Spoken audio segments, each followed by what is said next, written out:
Κύριε καθηγητά, η παρουσία σας εδώ είναι πολύ σημαντική, γιατί δείχνει πραγματικά τη σοβαρότητα της επιστήμης να αγκαλιάσει τη γνώση της παραδοσιακής ιατρικής, φέρνοντας πολλές φορές και πολύτιμα αποτελέσματα. Ένα από αυτά είναι και ο τομέας σας, η γυναικολογία και η αγωνιμότητα. Ένα πολύ σημαντικό θέμα, θα έλεγα το νούμερο 1 στην ιατρική μετά από την πρόληψη, είναι και αυτό.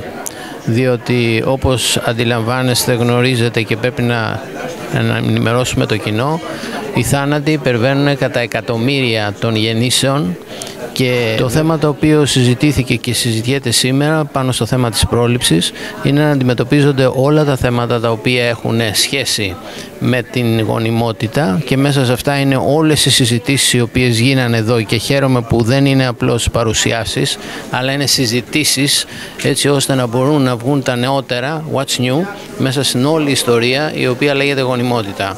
Και η γονιμότητα δεν ξεκινάει μόνο από τη μήτρα της γυναίκας και τις οθήκες, αλλά είναι από όλο το σώμα, από όλη τη διαδικασία η οποία μπορεί να φέρει την οθυλακιορυξία και τη γονιμότητα εκ μέρους του ανδρός.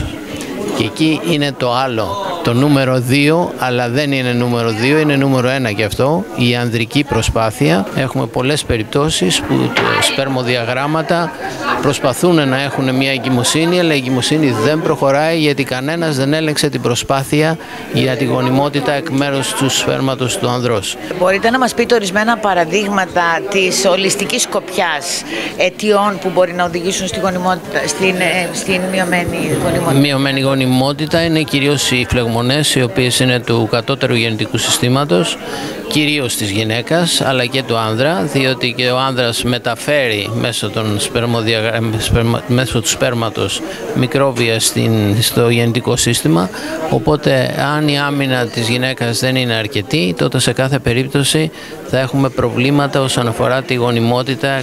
Άρα λοιπόν προσπάθεια, πρόληψη, το γεννητικό σύστημα από πλευράς υγείας της γυναίκας, γιατί αν η υγεία της γυναίκας εν το συνόλο δεν είναι ικανοποιητική, τότε ούτε η μήτρα ούτε και η οθήκη συμπάσχουν, με αποτέλεσμα να έχουμε υπογονιμότητα. Από ό,τι είδα στις αναφορές σας, με βάση και αυτά που συζητήθηκαν σήμερα, και πάλι και στο θέμα αυτό η φλεγμονή τίθεται στο επίκεντρο. Είναι μια άλλη οπτική από ό,τι βλέπουμε πια σε πάρα πολλές ειδικότητες και πολλές ασθένειες. Είναι μια άλλη οπτική που ίσως είχε παραγνωριστεί, και ίσως και μετά τον κορονοϊό η επιστήμη ρίχνει περισσότερο φως στον παράγοντα φλεγμονή. Ακριβώς.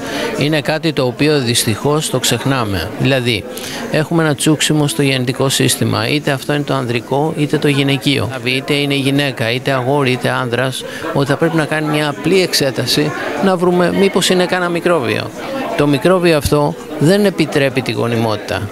Και όταν λέμε μικρόβιο, μιλάμε για εκατομμύρια μικροβίων, τα οποία μπορεί να είναι από το γεννητικό σύστημα του άνδρα να μεταφέρονται στη γυναίκα και απέναντίας πάλι πίσω.